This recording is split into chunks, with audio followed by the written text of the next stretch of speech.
acepten grabar.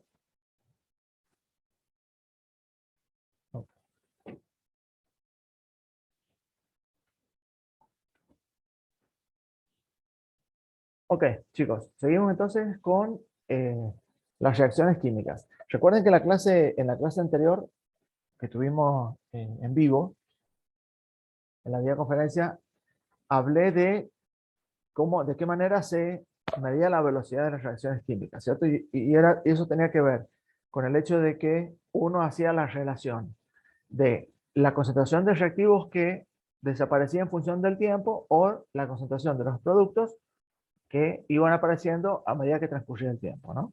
Entonces, las gráficas eran dos parábolas que generalmente se cortaban, terminaban, tenían un fin, eran finitas, porque en algún instante los reactivos se, se acababan, no estaban más disponibles en el sistema.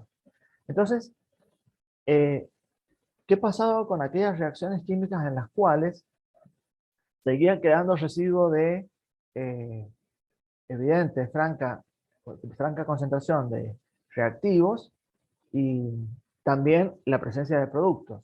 Entonces, se empezaron a formular algunos cuestionamientos. Perdonen que te corte por ahí porque estoy admitiendo, chicos. Eh, Se empezaron a preguntar por qué estaba sucediendo en estos fenómenos y se pudo evidenciar que en realidad lo que sucedía era que las ecuaciones alcanzaban un estado de equilibrio, no sucedían de manera completa hasta que se acabaran los reactivos. Entonces, en ese contexto se definían las reacciones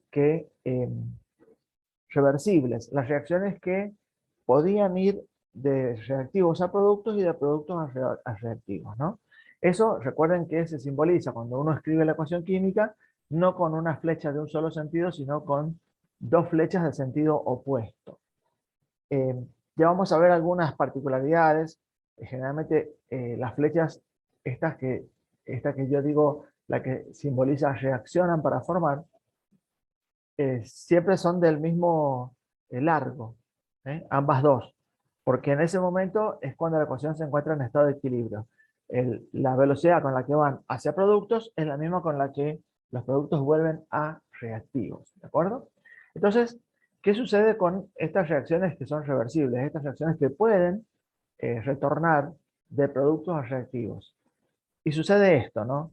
Que en un momento cuando comienza a, supongamos, yo agrego los reactivos, esta flecha hacia la izquierda, esta flecha inversa, que dice acá directa, eh, esta flecha que está acá no existe todavía, recién existe la que va hacia la derecha porque va hacia la formación de productos.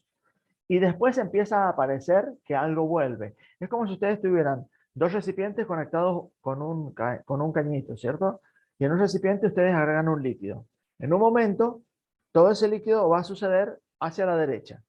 Pero va a llegar un instante en el cual va a existir una hidrodinámica de esos fluidos en donde del envase que está a la derecha comienza a retornar líquido a la izquierda.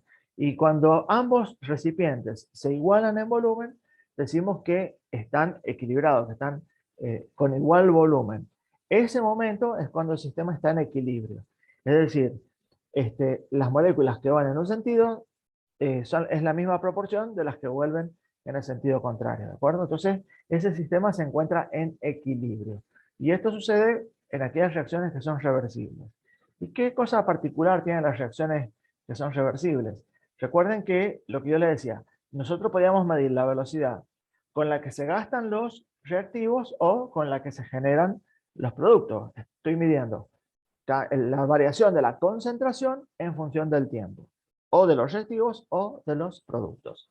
Entonces, cuando un sistema es reversible, como esta ecuación que yo les estoy mostrando acá, que va tanto en un sentido como en el otro, existe una velocidad que va hacia la derecha y existe una velocidad que va hacia la izquierda.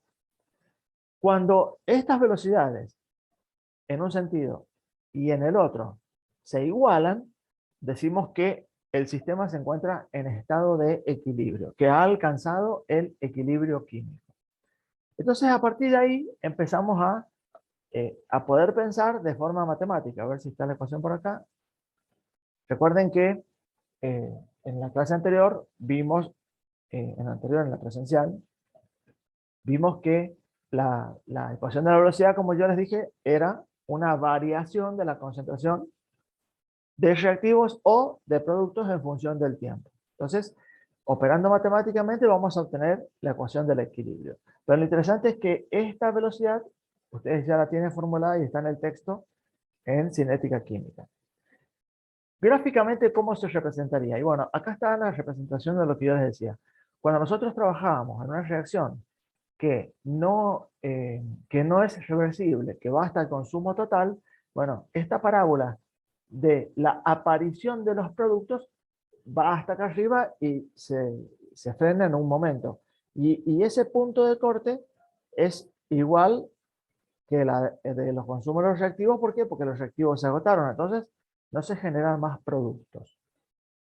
En este caso, el sistema, como se encuentra en equilibrio, ustedes imaginen, es muy bueno tener esta imagen de los dos envases unidos por un conector, por un cañito.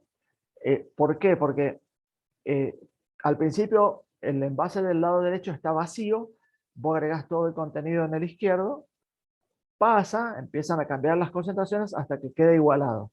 Pero nunca el primer envase quedó vacío, es decir, siempre los dos contienen un determinado volumen. Y esto es lo que está representando el gráfico. Al principio vos tenés todos reactivos y cero productos. Entonces, ¿qué es lo que haces? Echaste los reactivos, comienzan a reaccionar y cuando empiezan a formar los productos, que van acá, ¿sí? Van aumentando la concentración.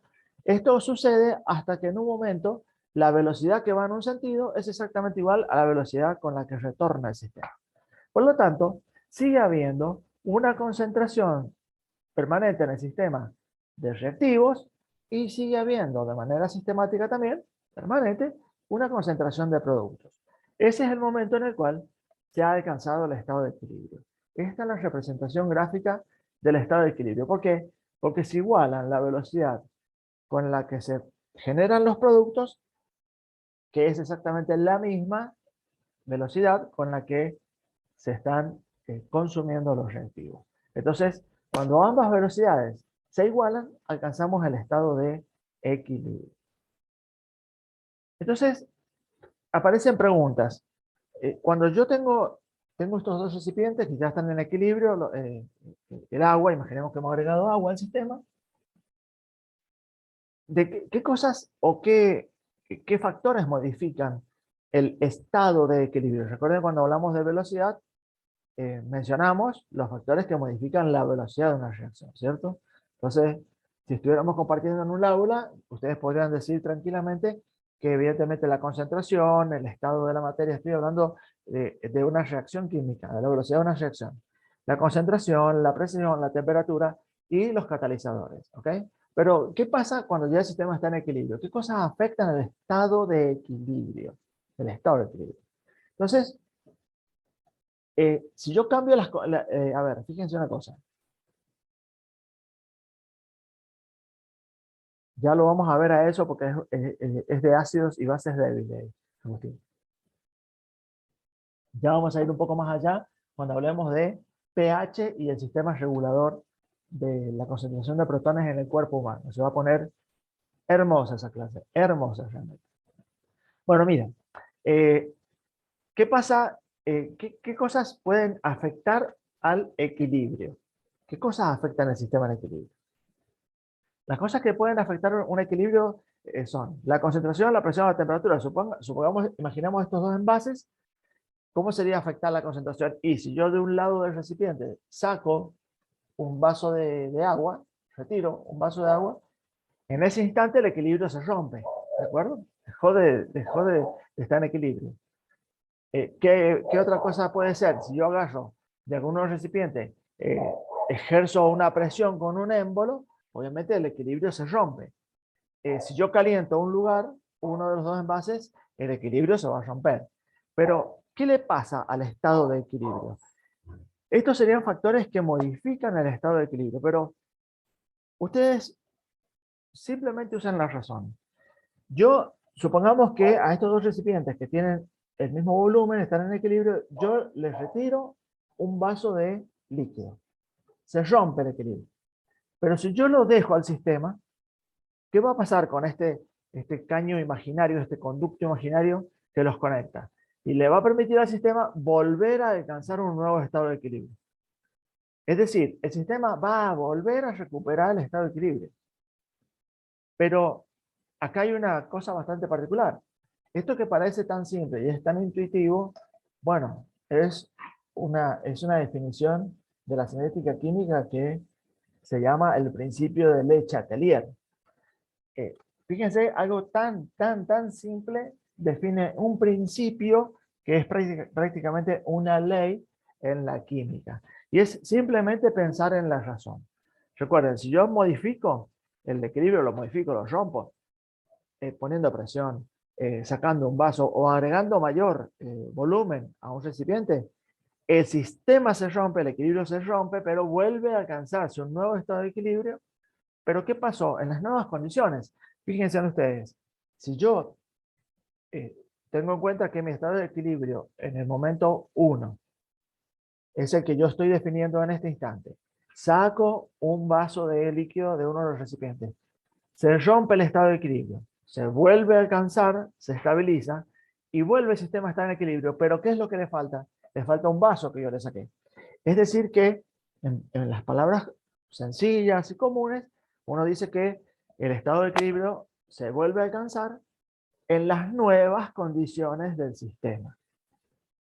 Entonces, esto es lo que en la definición está. Uno, ustedes espero que así sea, ya lo pueden pensar simplemente con la intuición, pensando en este sistema de vasos comunicados. Y fíjense, el principio de Chatelier. Si se cambian las condiciones del sistema, en equilibrio, el sistema se desplazará para amortiguar o para minimizar ese cambio, pero el sistema vuelve nuevamente a alcanzar el estado de equilibrio.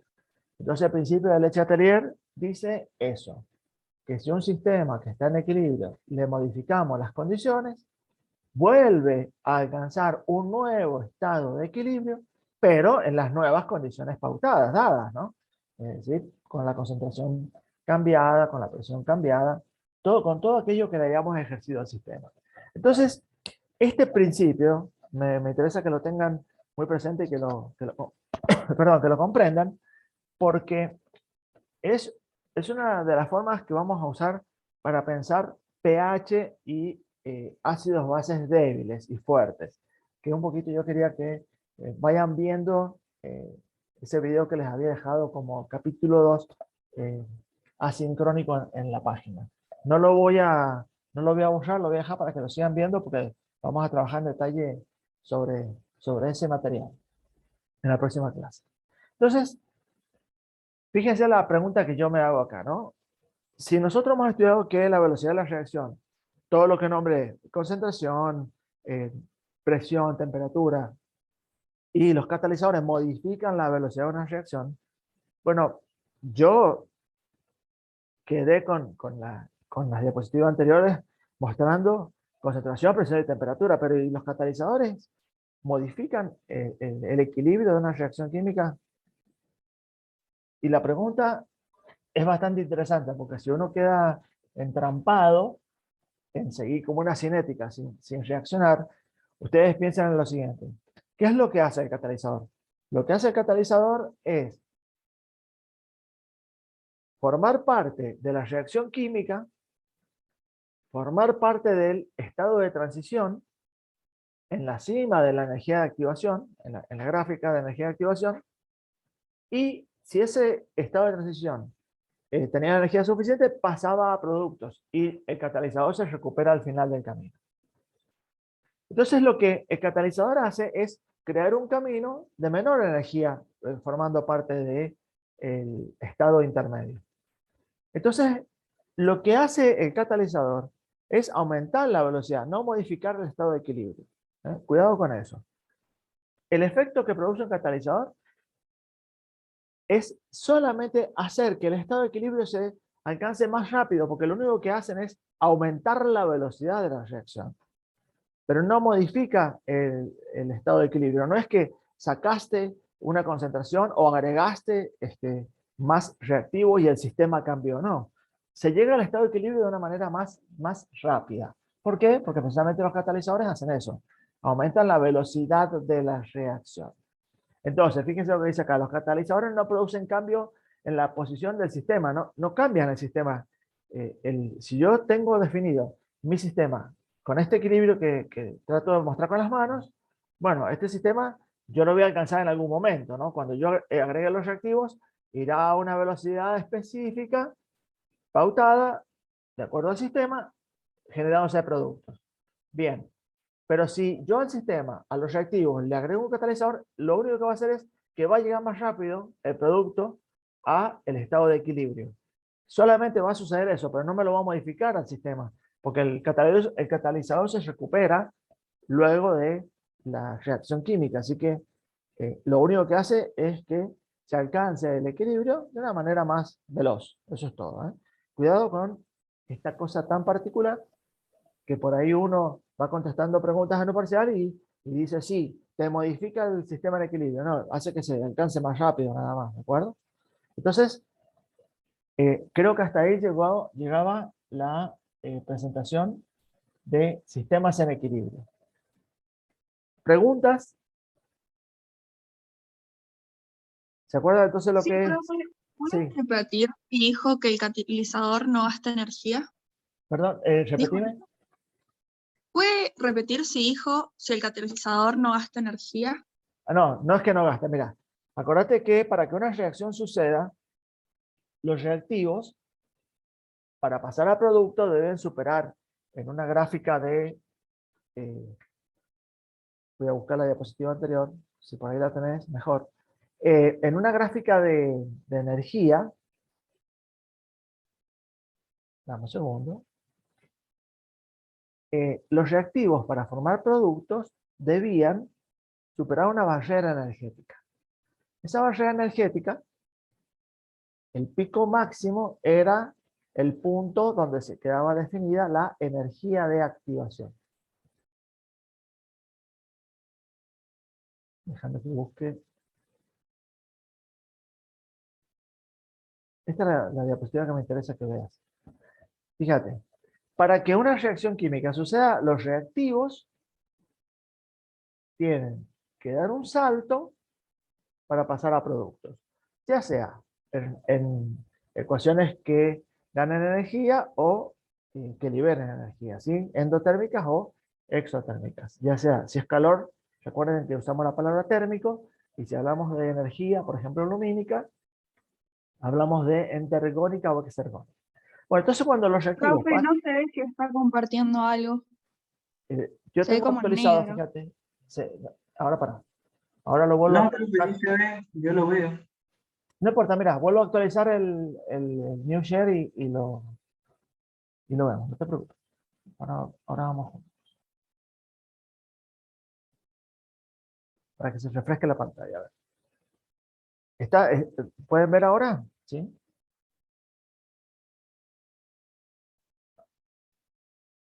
No, se quedó congelado. Voy a dejar de compartir de cero y vamos a ver. Estas son las cosas que tiene Zoom.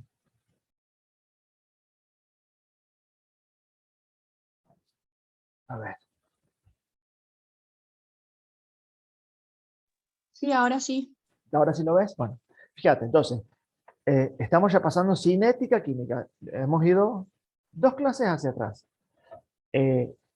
Si el reactivo va a pasar a producto, debe siempre superar una barrera, que es este pico máximo, para pasar a producto, ya sea que haya ganado energía el sistema o que el sistema libere energía.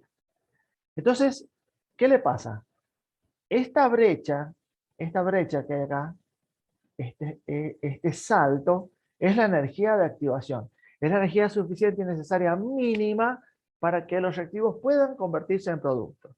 Entonces, en ese lugar, acá, en este punto, existía un complejo, cuando yo les hablaba de la foto creo que eran 2 autos que impactaban, bueno, es el instante en donde cada uno es lo que es, el sistema tiene toda la energía y la foto siguiente es producto o la foto anterior es reactivos. Bueno, ¿qué es lo que hace el catalizador? El catalizador hace que este salto, esta brecha de energía de activación necesaria sea más pequeña. ¿Por qué? Porque él se mete en el medio, acá está, mira. Él se mete, el catalizador, en la reacción y crea este camino de puntos. Crea un camino alternativo, donde la dificultad para pasar la energía de activación es mucho menor. Y por esa razón los catalizadores hacen que las reacciones químicas sucedan más rápido, porque le disminuyen esta dificultad energética. ¿Está? A eso me refería. Entonces, cuando vos en un sistema en equilibrio le agregás catalizadores, nada, la reacción va a suceder solamente más rápido. Y el sistema va a alcanzar el estado de equilibrio pautado de acuerdo a la cantidad de reactivos y productos que agregás. Otra cosa es modificarlo al estado de equilibrio, que sería lo que define el principio de Le Chatelier. El principio de Le Chatelier dice que si vos modificás un sistema en equilibrio, este se modifica de forma tal que vuelve a alcanzar de nuevo un estado de equilibrio, pero en las nuevas condiciones. Acá no le cambias las condiciones, simplemente haces que llegue al equilibrio más rápido, eso es todo. ¿Se entendió? No me acuerdo quién me... Sí, profe, ¿Sí? gracias. Profe, Vale. con respecto a esa imagen, Sí. o sea, yo pienso que quizá, a ver, porque lo que dice este gráfico es que si bien sucede a una menor energía con un catalizador, pero terminan haciéndose productos al mismo tiempo, ¿no sería como que la línea de puntos tendría que ser un poquito más atrás Más, que la línea? más abajo, esta, más atrás en No, qué no más sentido. abajo, sino que como que terminen productos antes que la otra. No, bueno, a ver, lo que pasa es que esta gráfica no te está mostrando la velocidad, ¿sí entiendo lo que me decís? Le llaman coordenadas de reacción a cuando representan qué pasos suceden en una reacción química. Si acá pusiéramos velocidad de reacción, sin ninguna duda la gráfica sería más corta, estaría más corrida a la izquierda, pues se produciría antes, ¿de acuerdo? Ah, bien, bien, ahora ¿Entendés, Juan? comprendo. O sea, si yo estuviera haciendo una gráfica de velocidad, bueno, tal vez haría acá una gráfica que tenga el punto máximo acá y el catalizador estaría acá, anticipada, ¿sí? Pero esto no está graficando velocidad, está graficando la coordenada de la reacción. Qué pasos y por qué caminos sucede la reacción química, ¿sí? Si yo hiciera acá velocidad de la reacción, sí, serían sin ninguna duda dos curvas, una que estaría corrida de la otra en el eje de coordenadas. Eso estoy de acuerdo con vos. Pero no está representando velocidad el eje de las X, ¿de acuerdo? No está representando eso. Está tratando Bien, bien, de gracias. explicar qué le pasa paso a paso al sistema respecto a la energía. ¿Podemos volver entonces? ¿Está? Voy a dejar de compartir así se refresca la Sí, pantalla profe. y volvemos. Ok. Minimicé todo.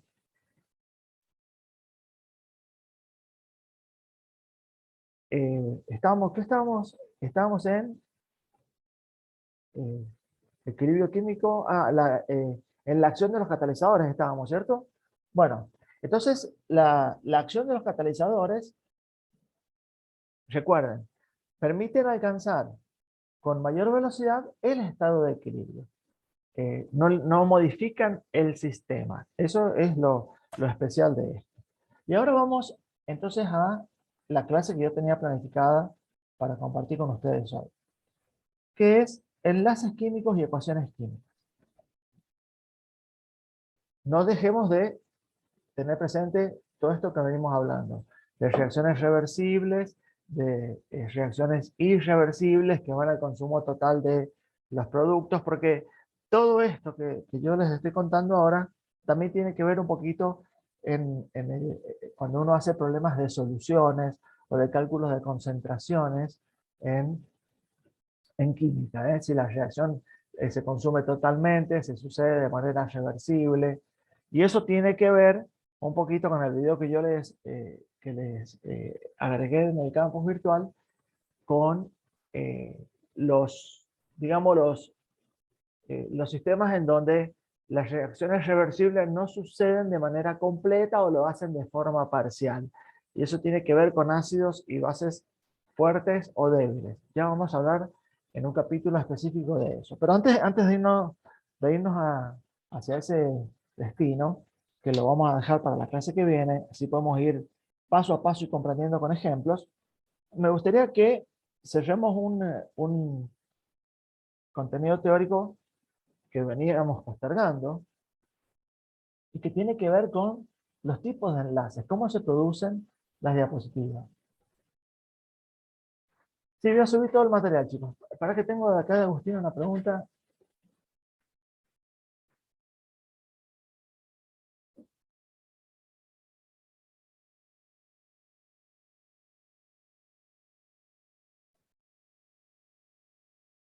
Una pregunta de sistemas exotérmicos y endotérmicos. Mira, a ver. Mira, Agustina, vamos a contestar esto si no te queda la duda. Fíjense en el chat, Agustina pregunta, ¿cuál es la porción de energía? Lo voy a poner de otro modo. La porción de energía que queda representada, ¿cómo me doy cuenta si pierde energía o gana energía? Creo que por ahí viene la pregunta del sistema. Mira, vamos a ver.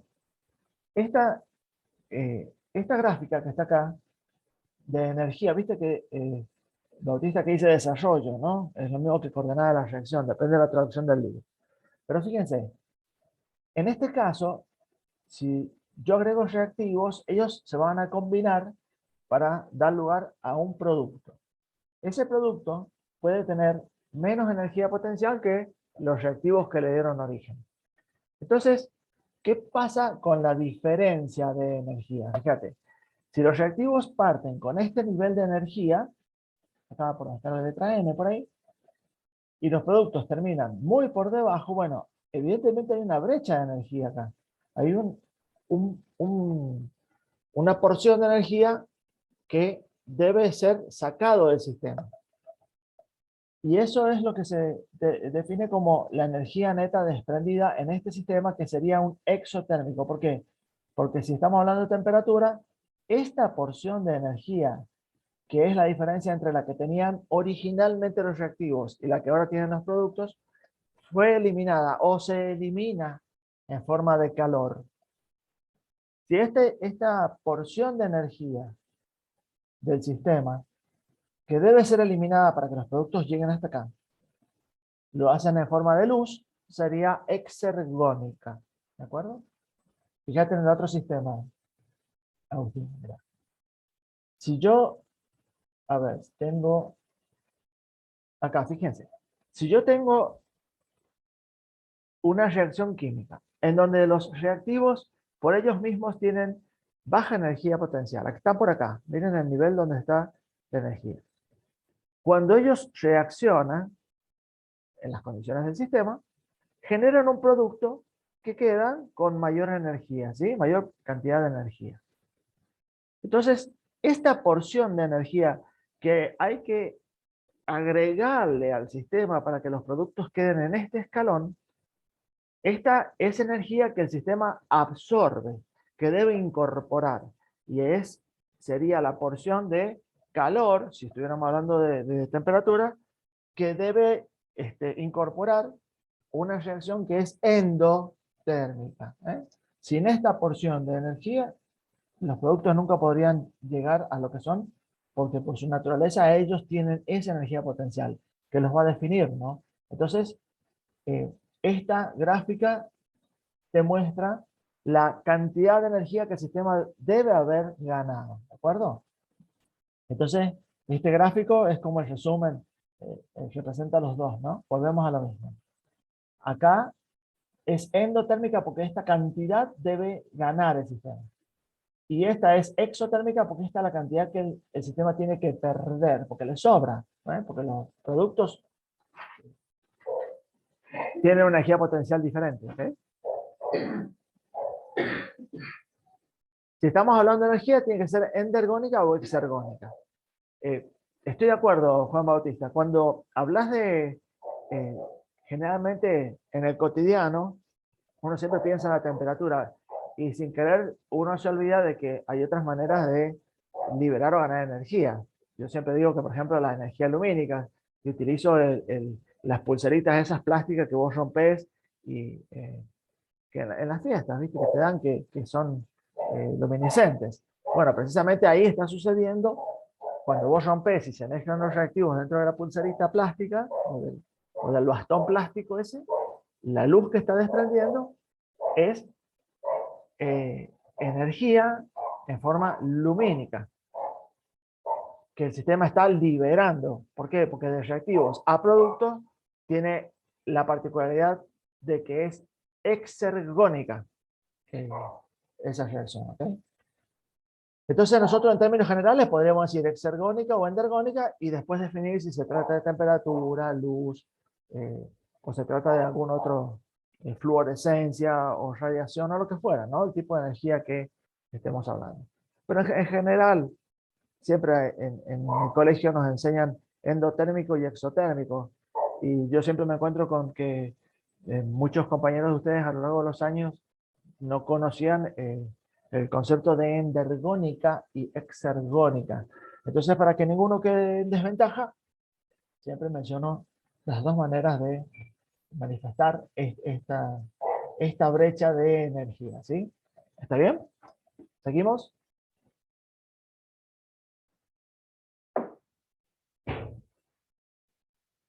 ¿Seguimos, chicos? ¿Les parece? Sí, profe, gracias. Ok, Puede ok. seguir. Bárbaro. Bueno, voy a dejar de compartir así que refresca la pantalla y voy a pasar al Power de la clase de hoy. Entonces, hemos repasado, recuerden. Hemos vuelto un poquito a retomar qué es velocidad de reacción, cómo suceden las reacciones, qué pasa con, qué va pasando con las reacciones químicas, aquellas que el producto se consume, perdón, el reactivo se consume de manera total. Hemos hablado también de aquellas reacciones químicas en donde... Uy, se me olvidó la presentación. A ver. F5 era, presentar, la diapositiva. ¿No se acuerda? A ver. O F11. F5, creo que. Me parece que era F5, a ver. Bueno, hemos visto cómo suceden las reacciones químicas. Hemos repasado desde el principio en la brecha que tienen que saltar, donde actúan los catalizadores, cómo bajan la energía, qué pasa con cómo se representa la gráfica de el consumo de los reactivos para generar productos en una reacción no reversible, y hemos visto qué pasa con las reacciones que son reversibles, aquellas que tienen la particularidad de que el producto sí puede volver a reactivos. Habíamos dicho que la velocidad de reacción se podía definir como la variación de la concentración del reactivo o del producto en función del tiempo. Entonces, cuando la velocidad en un sentido es igual a la velocidad en el sentido contrario, estamos hablando de que cuando las velocidades se han igualado, el sistema ha alcanzado un estado de equilibrio. Porque lo que va hacia la derecha es lo mismo que vuelve hacia la izquierda. Ese sistema de equilibrio se podía modificar modificando la concentración, la temperatura y la presión, por ejemplo. Y definía, se podía, a partir de ahí uno define intuitivamente el principio de la echatelidad, que es una definición muy formal, en donde el principio de la echatelidad dice que cuando un sistema que está en equilibrio se le rompen las condiciones del sistema, el equilibrio se pierde, pero el sistema vuelve a acomodarse nuevamente hasta alcanzar de nuevo el estado de equilibrio, pero en las nuevas condiciones del sistema. Es decir, en las condiciones en las cuales vos le generaste un cambio. Ahí vuelve otra vez a alcanzar el estado de equilibrio. Bueno, este concepto nos va a resultar sumamente útil, importante y necesario para definir el pH, la curva, la recta del pH, todo lo que aprendieron en el secundario y muchas cosas más en la biología humana. Pero antes de irnos de ahí, porque vamos a empezar a trabajar con ecuaciones químicas a partir de estas clases, me gustaría que hablemos, ya dijimos cómo suceden las reacciones químicas, ahora veamos de qué manera se vinculan los elementos entre sí, ¿no? Entonces es necesario ahora presentar el enlace químico, que hace rato que siempre les vengo diciendo enlace químico, enlace químico. ¿Reacción con catalizadores? Sí, tenés catalizadores homogéneos y catalizadores heterogéneos. A ver, Un catalizador heterogéneo, acuérdate, son distintas fases. Por ejemplo, gaseoso y sólido es la reacción química, ya la vamos a ver más adelante, de los catalizadores que están en el caño de escape de los motores de los autos. ¿Qué es lo que hace? Cuando el monóxido de carbono sale del motor, gas, que es un gas de invernadero y sumamente tóxico, choca contra el catalizador, que es nada más que una cerámica llena de orificios revestida de platino, átomos de platino. Cuando choca el platino, hace que vibren los monóxidos de carbono, choquen entre sí con mayor frecuencia y se produzca CO2, dióxido de carbono. Ese es un ejemplo de catálisis heterogénea. Un sistema gaseoso con un catalizador sólido. A ver, una catálisis homogénea sería, por ejemplo, las enzimas del cuerpo humano. ¿De acuerdo? Las enzimas, nuestras enzimas, son un modelo de catálisis homogénea. En química inorgánica, también en química inorgánica puedes recordar, si hiciste prácticos de laboratorio, muchas veces que se suelen agregar metales pesados o se suelen agregar algunas sustancias como catalizadores que después se separan por decantación o por filtración o por algún método físico al final de una reacción química. Generalmente esas pruebas se hacen en el laboratorio y en algunos de ustedes quizás tuvieron la oportunidad de hacerlo, en donde son reacciones de color que uno puede ir midiendo el tiempo en el que va cambiando el color y todo esto, ¿no? Entonces, hoy nosotros, como estamos estudiando medicina y no queremos quedarnos en ingeniería química, ni en técnicos químicos, ni bioquímicos, yo les diría que el mejor ejemplo serían las enzimas en el cuerpo humano. Recuerden que en el proceso biológico celular, si no tuviéramos las enzimas, hay reacciones químicas que nunca jamás sucederían. Nunca, nunca, nunca, nunca. Catalizadores, para hablar en biología, hay muchísimos. Ustedes tengan en cuenta que, bueno, generalmente las enzimas son proteínas. Bueno, no me gustaría que avancemos tanto hacia química orgánica porque estaríamos saliendo del tema, pero si ustedes han visto, no, todavía no sé si en biología habrán visto cadenas respiratorias o alguna forma de producir energía celular.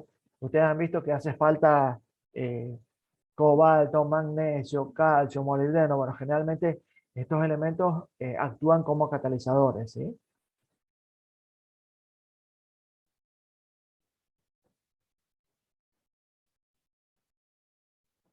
Los fármacos generalmente actúan como, bueno, depende de qué reacción estemos hablando, pero generalmente los fármacos tratan de frenar alguna reacción química adversa, suponete en el proceso de la analgesia y el dolor, ¿no? Es decir, los analgésicos. Tratan de frenar reacciones químicas. Actuarían en algunos casos, los fármacos, algunos actuarían como inhibidores, otros como un sustrato necesario, porque hay reacciones químicas que se evidencian con patologías por déficit de algún componente, ¿de acuerdo? Fíjate, si yo tengo una anemia ferropénica, yo tomo pastillas de hierro, consumo pastillas de hierro, ese sería el medicamento, hierro, pero en ese caso no sería el hierro un catalizador, sería un sustrato necesario, un reactivo necesario para que se conformen nuevos glóbulos rojos. O sea, así que los fármacos hay que verlos cada uno con qué propósito están sintetizados, ¿no? Y en qué evento, ¿de acuerdo? El antiácido lo vamos a ver con un ejemplo en la clase de ácidos y bases, y tiene que ver, los antiácidos tienen que ver hacia el final de esta clase que vamos a ver ahora con la formación de sales, ¿de acuerdo? Así que bueno, avancemos con la clase de hoy, que es simple, me parece que es un poquito bastante teórica, pero así muy, muy dinámica, muy cortita, para ya quedar en forma y llegar a acuerdos para que ustedes hagan reacciones químicas. Fíjense, cuando una reacción sucede, evidentemente tenemos que irnos a principios de nuestras clases, ¿no? Siempre decimos que los átomos buscan parecerse al gas noble más próximo. Entonces empezamos a estudiar eso, vimos configuración electrónica, vimos la tabla periódica y empezamos a intuir en la tabla periódica, tenganla por ahí a mano, que a algunos elementos les convenía perder electrones, otros elementos les convenía ganar electrones para parecerse al gas noble más próximo. Bueno, y esto tiene que ver con que esos fenómenos, las reacciones químicas, no suceden así libremente de que un átomo pierde el electrón para estar cómodo, no. Ese electrón no puede estar libre, ese electrón tiene que ser tomado por alguien. O si hay un elemento que necesita ganar un electrón, no es que andan los electrones libres en el ambiente, en el sistema, y al que le importa lo toma. No, no, no se trata de eso. Se trata de que alguien debe entregar ese electrón para que otro lo reciba.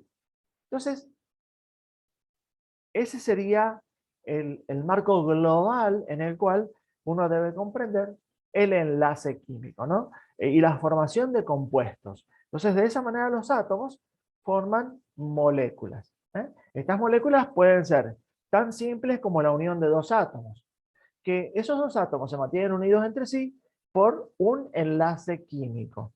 Este enlace químico, ¿qué es lo que les otorga a cada uno de ellos? Y a cada uno de ellos les otorga su mejor condición electroquímica, ¿no? Es decir, estarían en su mejor estado electroquímico, con la cantidad de electrones necesarias para el momento del sistema en donde se está produciendo la reacción. Pero también existen moléculas, compuestos mucho más complejos, más grandes, ¿está? Así que ustedes van a ir leyendo moléculas diatómicas, triatómicas, bueno, ya los van a ir viendo en el libro, pero el concepto es esto, que los átomos se van a ir relacionando entre sí a través de enlaces químicos. Fíjense lo que yo les he puesto acá. Los enlaces químicos son fuerzas de atracción que mantienen a los átomos unidos. Bien, pero estas fuerzas de atracción ya las vamos a ir desglosando estos conceptos generales, ¿sí? En los sistemas, generalmente en el proceso se libera energía. Bueno, esto dependerá también de que si el proceso es endergónico, puede necesitar energía, ¿no? Se generan compuestos más estables para tener estados de energías menores. Bueno, estoy en palabras comunes un poco mostrando estos gráficos de el sistema gana energía o el sistema libera energía. Pero, ¿qué tipos de enlaces químicos se pueden producir? O al menos son los que nosotros le vamos a dar la vista en esta cursada. Mira. Los enlaces químicos pueden suceder sin ninguna duda entre átomos, ¿no? Pueden suceder también entre moléculas. Entre átomos, como ellos mismos definidos en la tabla, o entre átomos en su estado iónico. Recuerden que un ion, cuando hicimos configuración electrónica, era aquel átomo, estábamos hablando de configuración electrónica de los átomos, aquel átomo que tenía una carga eléctrica positiva o una carga eléctrica negativa. Esto dependía de que se había perdido un electrón o si lo había ganado, ¿no? Entonces ahí se definían los iones. Entonces el átomo por naturaleza es neutro. Uno lo puede modificar o puede modificarse por las propiedades periódicas. Recuerden que habían estudiado las propiedades de la tabla periódica, electropositivos, electronegativos, radioatómicos, radioiónicos, todo eso que ustedes ya han estudiado. Y si no, háganlo. Es muy importante porque se acercan los parciales. Bueno, ¿qué pasa cuando se vinculan en una reacción química iones? Bueno, los enlaces que se van a producir y que vamos a ver nosotros, uno de ellos es el enlace iónico, ¿sí? Que se da formalmente entre iones de cargas eléctricas opuestas, ¿de acuerdo? El ejemplo es el cloruro de sodio. Entonces este es el enlace iónico. Evidentemente acá un elemento ha perdido un electrón para que el otro lo haya ganado absolutamente. Se mantienen unidos entre sí en este enlace con características y propiedades químicas que ya le había mostrado en resumen chiquitito. Entonces tenemos enlaces iónicos y también en los metales que son maleables, por ejemplo, un cable de cobre, si es de cobre puro, conduce la corriente eléctrica y todas sus propiedades.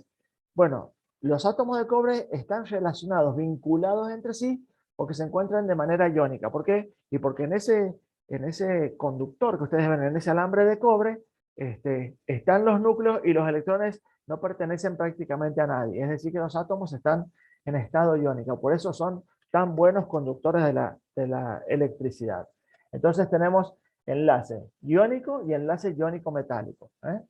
El ejemplo son las sustancias metálicas. Una porción de hierro, un fragmento de hierro, un fragmento de un cable de cobre. ¿Sí? Cuando los átomos se relacionan, se vinculan con otros para formar enlaces y formar moléculas, aparece otra característica de los enlaces, que son los enlaces covalentes. Y covalente habla de compartir, ¿sí?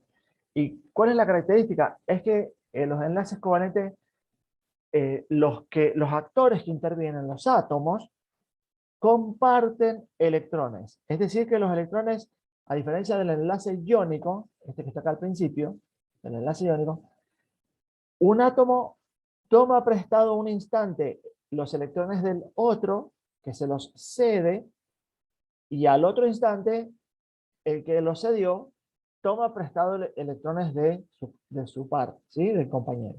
Entonces, los electrones que los mantienen vinculados, pertenecen a ambos dos, están compartidos.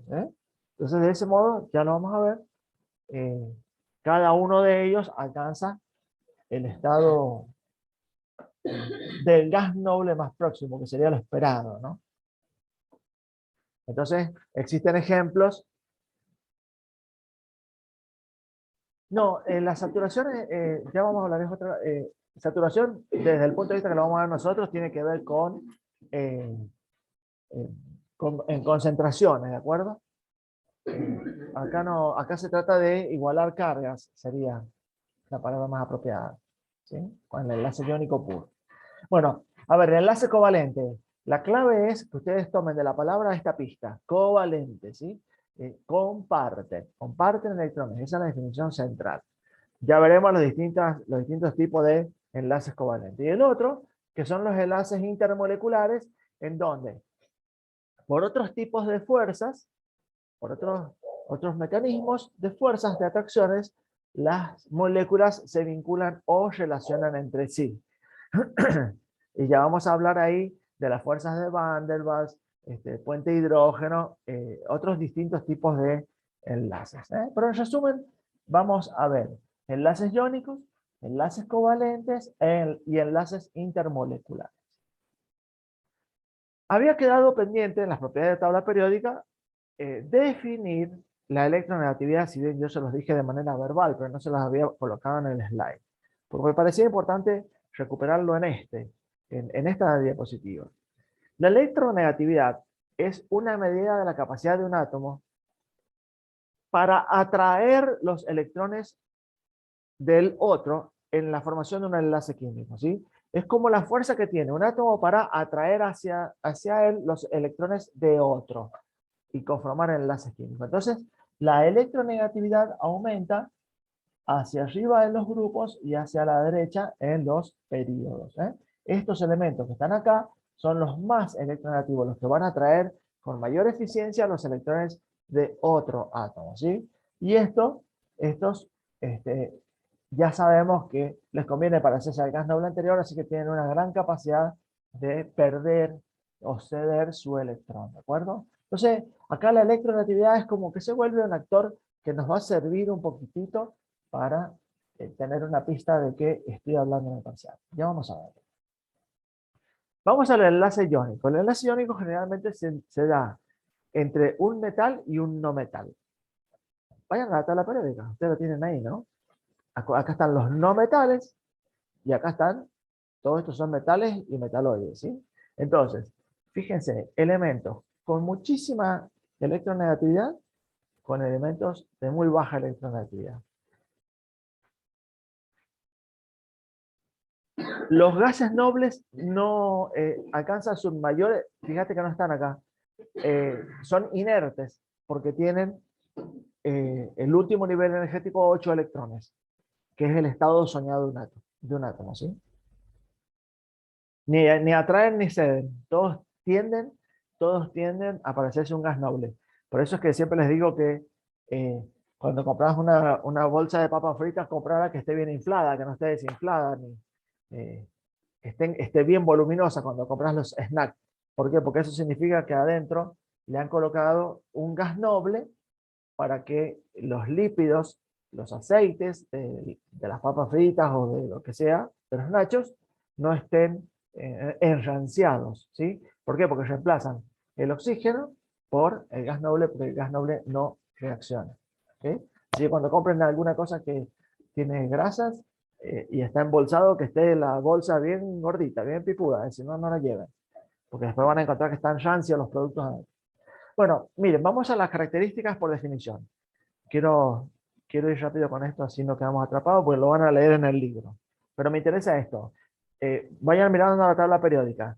Generalmente el enlace iónico generalmente se da entre los no metales y los metales. Los elementos que están muy separados en la tabla periódica, ¿sí?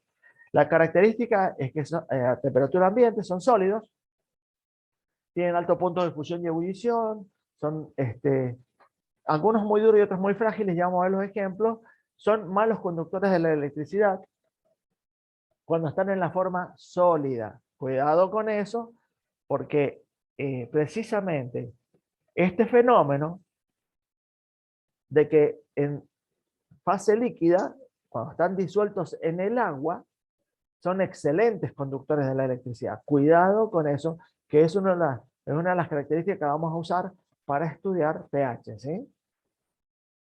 Que tiene que ver con el video que yo les dejé, el video 2 de la plataforma. Entonces, en estado sólido son muy malos conductores de la electricidad. Son muy buenos conductores en estado líquido fundido, y siempre se escribe, cuando vos lo escribís, primero el metal y luego el no metal, cuando lo escribís en el papel. Y acá tienen el ejemplo. Un ejemplo sería el cloruro de sodio, la sal de mesa, la sal del salero, ¿sí? El cloruro de sodio. Fíjense que tratando de recuperar un poco desde el principio. Esta es la configuración electrónica del ion sodio. Perdón, el ion sodio, no, el átomo sodio. Recuerden, tiene en el último nivel de energía, periodo 3, grupo 1. ¿Por qué? Porque tiene un solo electrón. Y pertenece al 1A, ¿por qué? Porque está llenando los orbitales S. Miren cómo estoy repasando toda la periódica.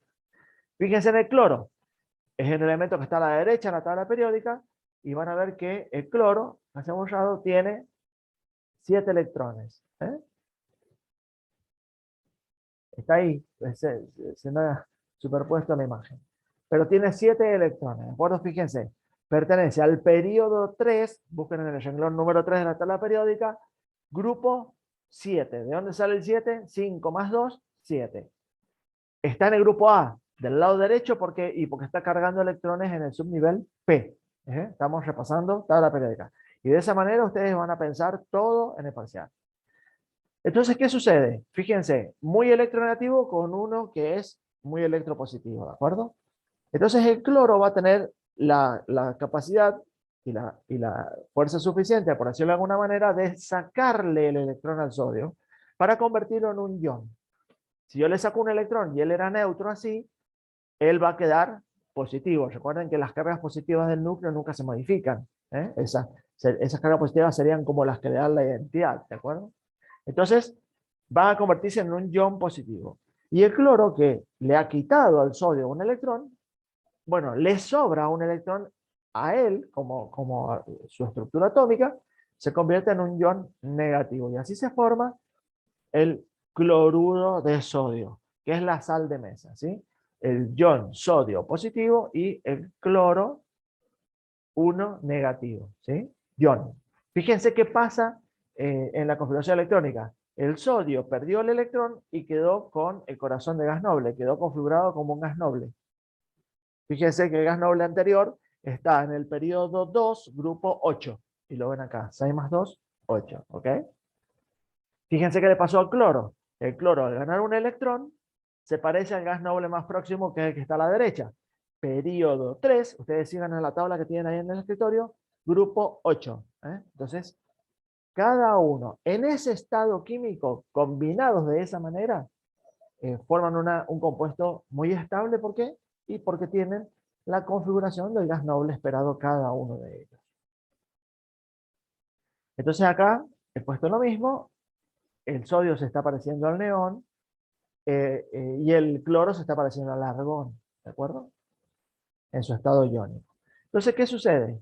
Sucedió esto. El cloro le quita el electrón al sodio y cambia la configuración electrónica. Obviamente, el sodio ustedes lo conocen, la forma cristalina, tal cual decía la definición recién, tiene esta arquitectura formada en donde queda un negativo, un negativo, positivo, están interrelacionados entre sí, por eso forman estos cristales con formas geométricas perfectamente definidas. Eso es lo especial. Y por eso, como están tan bien ordenadas las cargas eléctricas, son malos conductores de la electricidad, ¿de acuerdo? Son cristales muy robustos, muy bien conformados desde el punto de vista geométrico, ¿no? Y el fluoruro de calcio. Fíjense que ahí he traído un ejemplo de otro ion. Miren dónde está el calcio. A ver, ¿dónde lo encontramos? Lo encontramos en el período 4, grupo 2A. ¿Por qué A? Porque está llenando orbital S y 2 por la cantidad de electrones que tiene, ¿sí?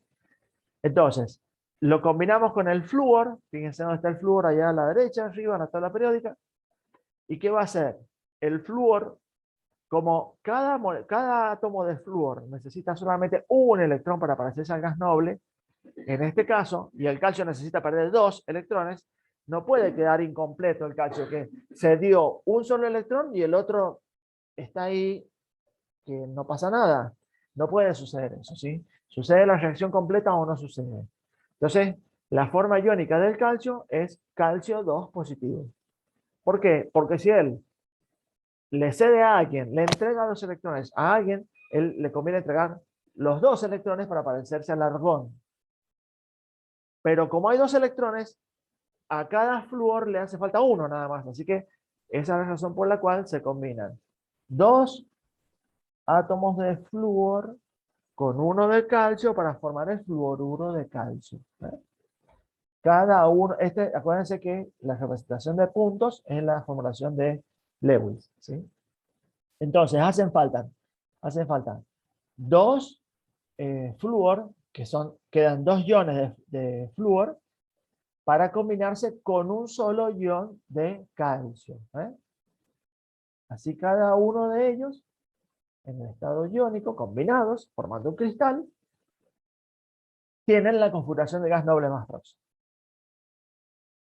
Esta es la arquitectura que tiene el fluoruro de calcio, es una arquitectura compleja, pero sigue manteniendo las mismas propiedades de los enlaces iónicos, ¿de acuerdo? El modo de unirse, bueno, esto lo van mirando, le dan una miradita. Acá habla de el flúor del cepillo de la pasta de dientes, el flúor dental, de qué manera el flúor con el calcio de los huesos de los dientes va formando esta cobertura cristalina que es virtuosa para nuestra dentadura, ¿de acuerdo? Que le da rigidez, mejora la estructura, protege contra las bacterias. Acá está uno de los tantos ejemplos en medicina de lo que estamos hablando. Bueno, ¿qué pasa con el enlace covalente? El enlace covalente, acá aparece una cosa bastante particular. Acuérdense lo que les dije, covalente, comparten electrones. Generalmente se da entre no metales y no metales. Ya vamos a ver que esto un poquito puede, en la tabla periódica se van a mover un poquitito y vamos a ver distintos tipos de enlace covalente, pero el covalente puro es entre 2 no metales. Tienen estas características, son líquidos, gaseosos, sólidos blandos, densidad, malos conductores de calor y electricidad, disueltos en el agua, no forman iones. Miren qué particular. ¿Por qué? Porque los electrones no los tienen que perder, los tienen que compartir, ¿de acuerdo? Esa es la diferencia con el enlace anterior. En este caso, cada uno de los elementos que conforman esta molécula no pueden perder los electrones, sino que deben tomar prestado y prestar, tomar y ceder permanentemente para sentirse ambos dos átomos en su estado soñado, ¿no? Que sería la configuración de gas noble. Un ejemplo de unión covalente son las moléculas diatómicas. ¿Y por qué presento el ejemplo de las moléculas diatómicas? Por favor, no se olviden de recordar cuáles son las diatómicas, ¿sí? En la naturaleza, estos que voy a nombrar yo nunca se encuentran como átomos libres. Siempre se encuentran formando moléculas por dos átomos, diatómicas. A ver, vayan anotando. El hidrógeno, si me olvido alguno, me lo recuerdo. El hidrógeno, el oxígeno, el nitrógeno, el flúor, el cloro, el bromo y el yodo. Creo que son 7, ¿no? A ver, revisen, vamos. Hidrógeno, oxígeno, nitrógeno, flúor, cloro, bromo y yodo. Son los elementos que cuando vos los escribís o los buscás, en la naturaleza siempre están como moléculas, no se encuentran como átomos. ¿Por qué?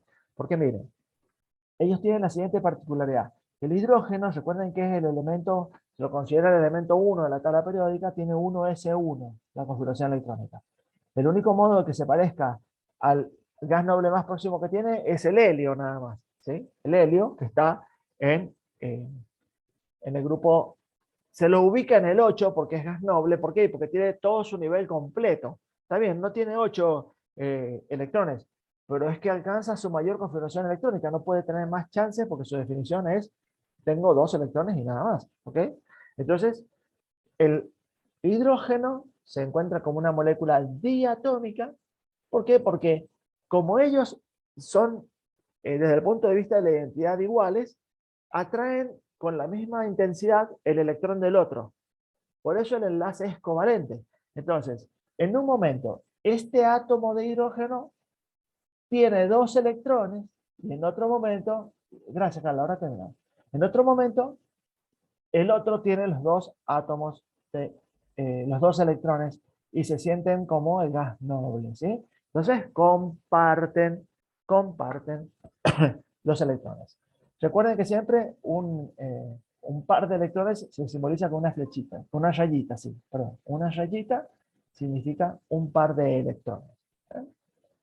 Bueno, otra molécula diatómica, el cloro. Recuerden que yo se los mencioné en las moléculas diatómicas. Recuerden, si ellos dos atraen los electrones con la misma intensidad, y bueno, deciden compartirlo. Entonces, en un instante, un cloro tiene 8 electrones y en el otro instante el otro átomo tiene los 8. ¿Eh? Entonces, el cloro 2, subíndice 2, es la forma diatómica con unión covalente no polar simple. ¿Por qué no polar? Y porque los electrones están vueltos en una nube que es atraída con la misma fuerza. El nitrógeno. Bueno, el nitrógeno, fíjense dónde está ubicado. El nitrógeno, vayan, miren en la tabla periódica, está periodo 2, grupo 5. ¿Sí?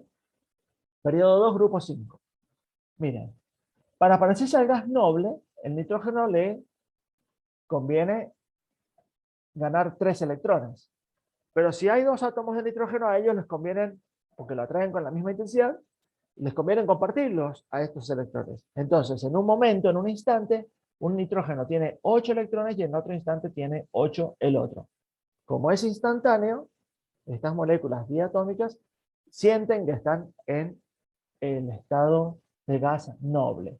Y fíjense que acá, intencionalmente busqué esto, que cada par de electrones significa una rayita, ¿sí? Una rayita es un par de electrones. El aluminio no es diatómico, es metal puro, ¿sí? Bueno, vamos a otro. Ya vamos a hacer compuestos, reacciones químicas con el aluminio. Miren, acá existe también un enlace covalente, pero este covalente no es covalente puro, no polar. ¿Por qué? Porque acá, por la diferencia de electronegatividades, ya, a ver, el cloro tiene fuerza para atraer, y el hidrógeno también, pero como el hidrógeno yo les dije que se puede mover en la tabla, es muy versátil el hidrógeno, cuando comparten el electrón, cada uno de ellos comparte un electrón. ¿Ven? El hidrógeno en un momento es gas noble y el cloro en otro momento es gas noble. Se forma una nube en donde de un lado hay mayor densidad de cargas, porque hay más cantidad de electrones, y del otro lado hay muy poquititas. ¿Por qué? Porque el cloro los atrae por la electronegatividad con más fuerza, con mayor intensidad. Entonces eso genera que en un instante de tiempo haya más cantidad de negativos de este lado que de este lado. Y eso es la densidad de carga negativa y densidad de carga. No es carga formal, sino que hay una tendencia positiva y una tendencia a ser más negativo. Por eso se llama polar, porque tienen polos, un polo positivo y un polo negativo. Cuando la molécula es simétrica, es no polar, ¿sí? O apolar.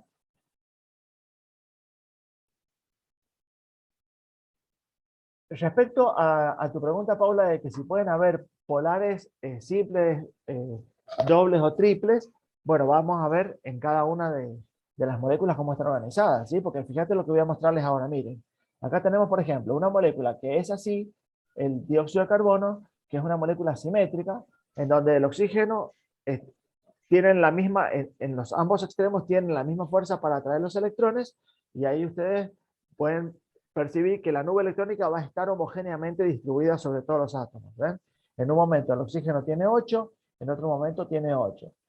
El carbono, que tenía 4 electrones, en un instante tiene 8 electrones, y todos se van sintiendo gas noble para su expectativa, ¿cierto? Y por ser una molécula geométricamente lineal, es no polar, no se crean nubes más gordas de un lado que del otro. Pero fíjense qué cosa distinta pasa con el agua. En el agua, como tiene una distribución angular, ¿qué sucede?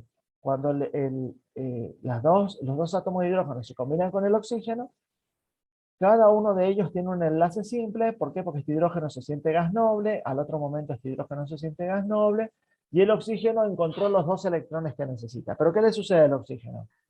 Tiene una electronegatividad diferente, tiene muchos electrones en el último nivel, por eso está dibujado de esta manera, y la molécula es angular. Entonces, hay mucha más densidad de electrones en esta zona que en estos extremos. Y por eso es la razón que el agua es polar, ¿de acuerdo? Porque tiene un polo negativo en esta parte y tiene 2 polos positivos donde están los hidrógenos. Esto la hace a la molécula el solvente universal por excelencia en biología, ¿de acuerdo? Entonces es covalente, enlace simple, polar, ¿de acuerdo? Depende entonces de la organización geométrica. Bueno, y acá va un ejemplo de, ya para terminar, de los enlaces no formales. ¿Y qué es esto, no? La densidad positiva con la densidad negativa, cargas opuestas se atraen, bueno, y eso los mantienen afiliados de alguna manera, pero no químicamente conectados por electrones, ¿no? Simplemente es una fuerza de atracción que es la carga eléctrica positiva y que es la negativa. En este caso se denomina puente de hidrógeno, pero estos son los enlaces no formales que yo les mostraba en la diapositiva anterior. El puente de hidrógeno es lo que hace que el agua tenga el aspecto que tiene y las propiedades de ser líquida, gaseosa o sólida, ¿de acuerdo? Dependiendo de la distancia que hay acá, va a ser líquida, va a ser sólida o el agua se va a evaporar, ¿de acuerdo? Y bueno, y acá va una pequeña pista chiquitita que tiene que ver con la electronegatividad. Si ustedes en la tabla tienen, y con esto vamos a terminar, si ustedes en la tabla tienen, bueno, perdón, existen, aparte de puente hidrógeno, existen interacciones moleculares como la fuerza de Van der Waals, las interacciones dipolo inducido, son todas fuerzas de atracción, pero no son una vinculación química formal donde los electrones pasen a formar parte de otros átomos, ¿sí? Son solamente fuerzas de atracción, ¿está?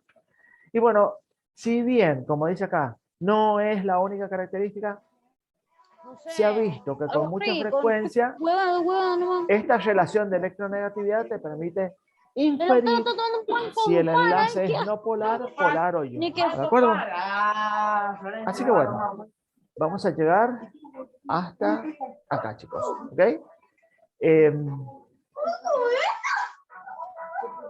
Hasta acá la clase de hoy. Lo que les queda es revisar, repasar, estudiar las valencias que la clase que viene vamos a ver compuestos químicos y vamos a terminar hablando de pH, ¿de acuerdo?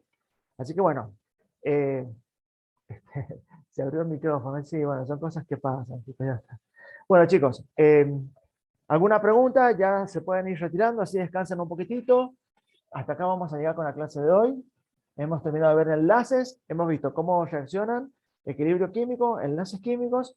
Simplemente nos quedan hacer fórmulas químicas y estudiar pH. Así que la próxima clase, a preparar la virome, yo voy a preparar la tablet y vamos a trabajar mucho seguramente sobre la pizarra. Así juntos vamos aprendiendo, ¿ok? De igual modo, repasen que en el Wolf hay muchos ejercicios para ir repasando y tomando las primeras letras en este sentido. Chicos, gracias. No, profe. Gracias a ustedes por la Profe, tolerancia, cuídese. están muy bien. Chao, profe, No, gracias. Nos profe. vemos. Gracias.